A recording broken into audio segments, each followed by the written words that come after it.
مردن بەهۆی نەخۆشی دڵەوە چ پەیوەندێکی بە پلەی گەرمیەوە هەیە؟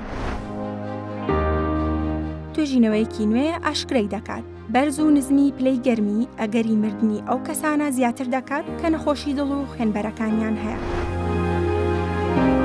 توێژینەوەیەکی تەندروستی گشتی T.H. Chan لە زانکۆی هارڤارد دەڵێت لە ماوەی 40 ساڵدا زیاتر لە 32 ملیۆن حاڵەتی مردن بە نەخۆشیەکانی دڵ و خوێنبەرەکان شیکاری بۆ کراوە. دەرکەوتووە لەو ڕۆژانەدا کە بەرزترین یان نزمترین پلەی گەرمیان تێدا تۆمار کردووە، مردنی زیاتر بەو نەخۆشیە بەدی کراوە بە بەراورد بەو ڕۆژانەی کە کەشوهەوا مامناوەند بووە. بەپێی توێژینەوەکە لە ماوەی 40 ساڵی ڕابردوودا زیاتر لە 32 ملیۆن مردن بەهۆی نەخۆشیەکانی دڵ و خوێنبەرەکانەوە تۆمار کراوە. بە جۆرێک لە هەر 1000 مردنێک بەهۆی نەخۆشیەکانی دڵ و خوێنبەرەکانەوە 32 مردنی دەگەڕێتەوە بۆ ڕۆژانی گەرمی زۆر یاخود ساردی زۆر.